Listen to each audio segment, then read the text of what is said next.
keseluruhan bahwa kreativitas pengibaran bendera dan juga pemakaian bendera One Piece itu menurut kita nggak ada masalah. Pesan dari Luffy ini kan, dari One Piece ini kan justice, ya, keadilan yang didambakan oleh semua. Nah, karena itu ya pasti ada sesuatu di sini yang mengusik rasa keadilan. Dan pemerintah itu kan harus selalu diingatkan. Kalau nggak diingatkan maka kita akan salah arah.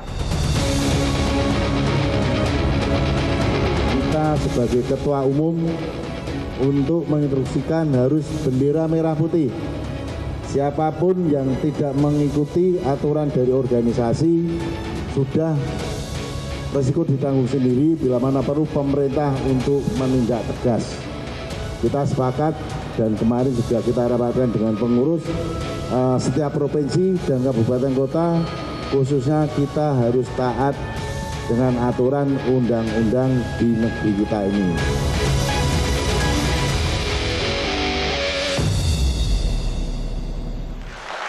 Karena Mbah Tejo sudah memilih perempuan, katanya Cika harus nanya. Kita kasih, Cika katanya mau nanya langsung ke pakar hukum. Cika silakan. Sambil duduk aja boleh.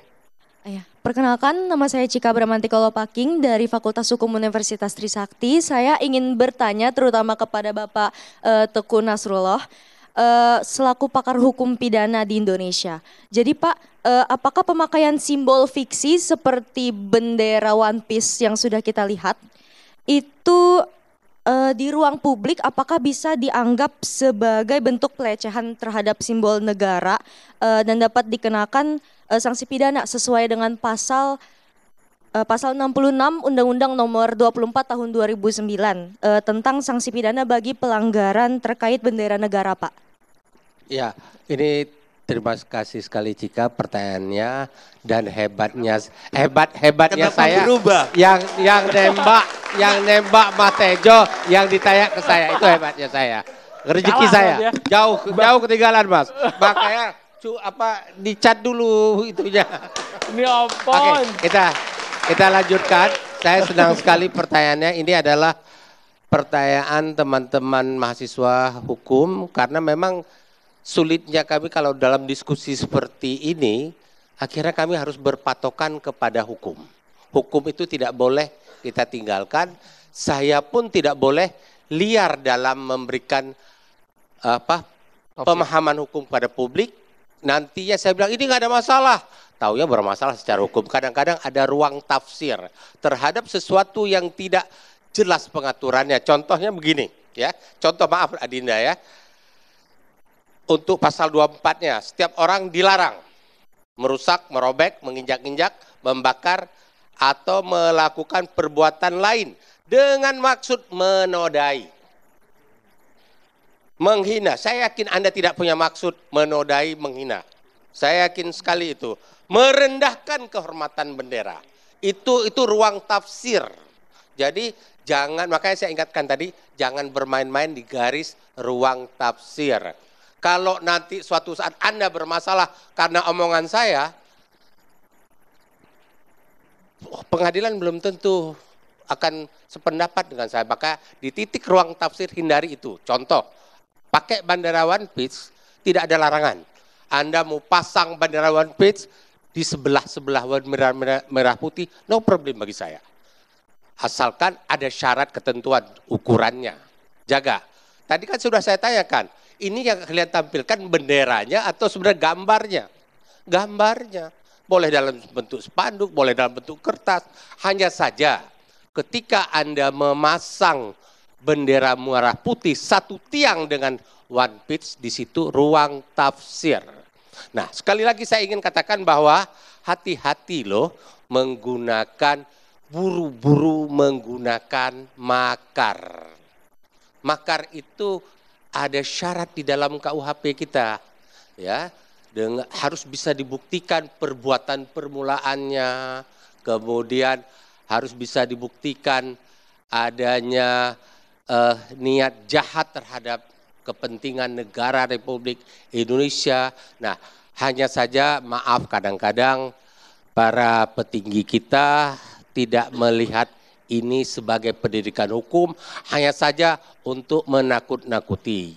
Kalau saya menganggap selevel Anda ini udah nggak bisa ditakut-takutin. Nah, tapi saya jujur, saya sangat kecewa ketika Anda bilang ini kami tidak, boleh nggak saya ngomong sedikit, tapi agak sedikit jangan dianggap, waduh Albert gak layak, nama kamu Albert loh, keren. Itu seharusnya tampil sebagai jagoan. Jangan takut mengkritik rezim pemerintahan manapun. Bang, sebentar bang. Kritiklah. Soal poin makar ini dalam Kamus Besar Bahasa Indonesia, arti makar, akal busuk, tipu muslihat. Iya. Kemudian perbuatan usaha dengan maksud hendak menyerang, membunuh orang dan sebagainya. Karena menghilangkan nyawa seseorang. Ini terlontar dari mulut seorang menteri. Ya boleh saja itu ada dalam Kamus Besar Bahasa tapi Indonesia. dalam pengertian hukum tidak seperti Jadi itu sekali. problemnya bang, statement 3 pejabat yang saya lihat ya, 2 anggota DPR, Menko Polhukam, itu membuat seolah menjadi instruksi bagi seluruh aparat di daerah, bupati, kapolsek, dan ramil, lurah. Mereka datang ke rumah-rumah, mereka sweeping rumah-rumah yang memasang bendera Jolly Roger. Seolah-olah ini jadi bendera atau simbol terlarang gitu. Mungkin mereka salah menafsirkan. Penting bang, abang sampaikan. Makanya saya ingin katakan pemerintah pun, pemerintahan mana saja, pejabat aparatur negara, jangan terlalu buru-buru membuat terjemahan hukum. Iya, persis. Rakyat kita jangan dilatih dengan rasa ketakutan, tapi diajaklah untuk berdiskusi, dilakukan pencerahan, pencerdasan. Nah itu mungkin ini salah satu fungsi yang harus dilakukan oleh adik-adik mahasiswa, terutama mahasiswa Trisakti kan, sudah terkenal dengan mahasiswa kampus perjuangan kan. Ya itu Anda tetap perlu memberikan pembelajaran pendidikan hukum kepada masyarakat. Tapi sebentar satu lagi Pak ya. Wayang versus One Piece. Ya, saya menerjemahkan itu. Saya senang kalau generasi muda kita itu tampil dengan budaya yang melekat kepada bangsa Indonesia. Saya bangga itu.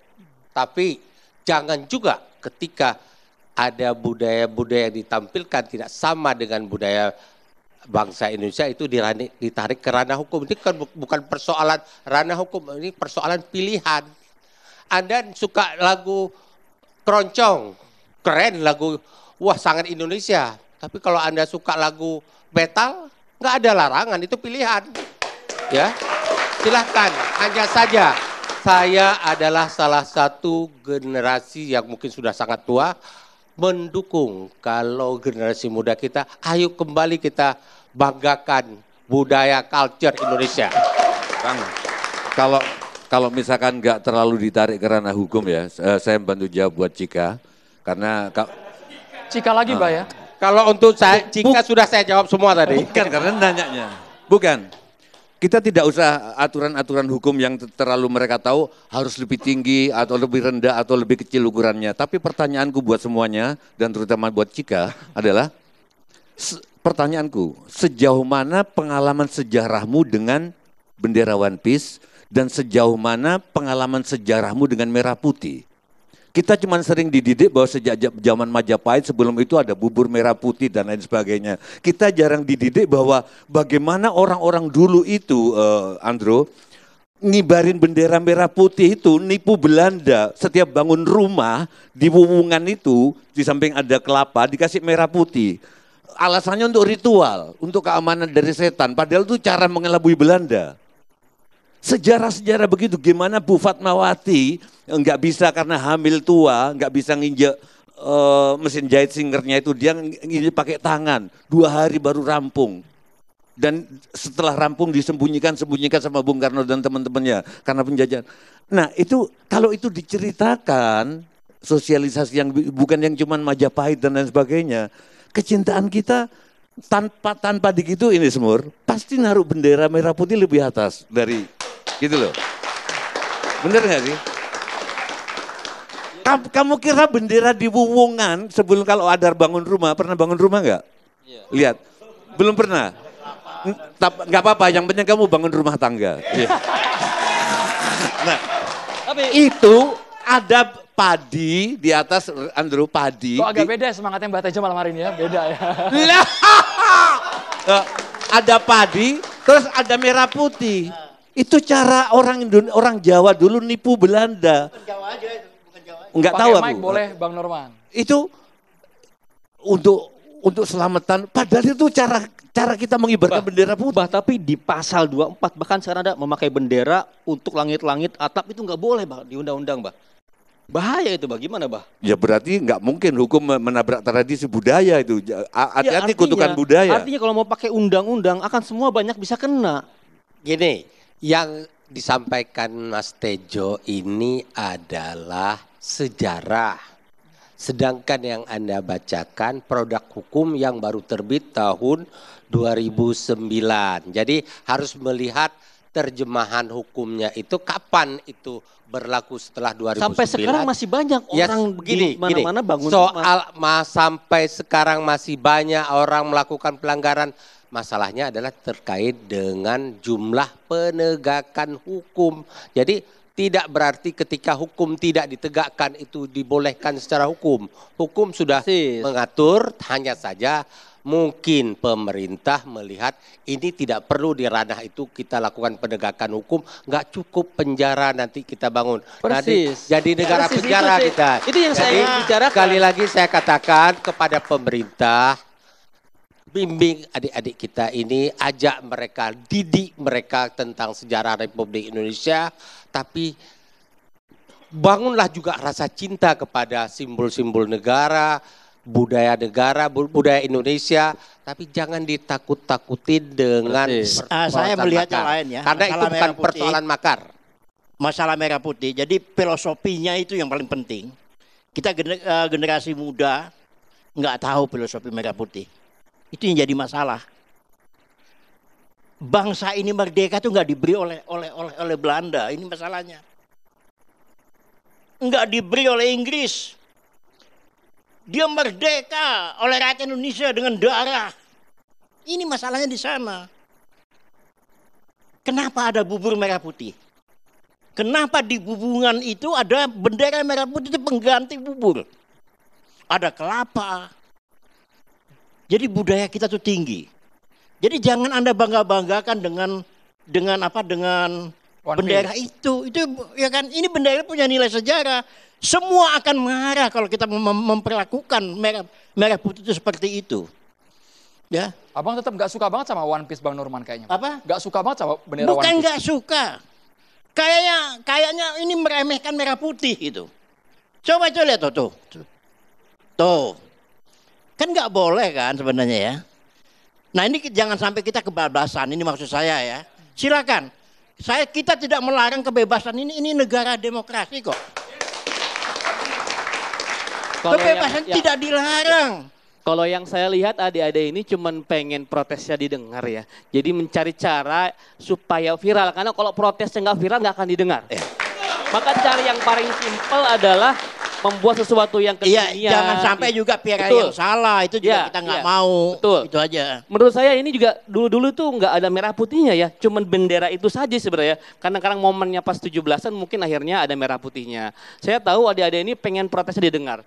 Dulu protes buat hashtag nggak didengar, ya. Maka sekarang protes dengan culture mereka gitu ya, dengan kekinian supaya lebih mendapat respon dan viral di media sosial. Dan akhirnya menjadi booming secara internasional. Kan dan saya dengar Eiichiro Oda juga sudah posting ini. Ya ini momen yang luar biasa sekali. Terima kasih adik-adik sekalian, keren. Jadi protesnya ini masih relevan dengan suasana, dengan kondisi bangsa saat ini, Bapak-Bapak. Sesaat lagi dijawab. Kita harus jeda hanya di catatan demokrasi pemirsa.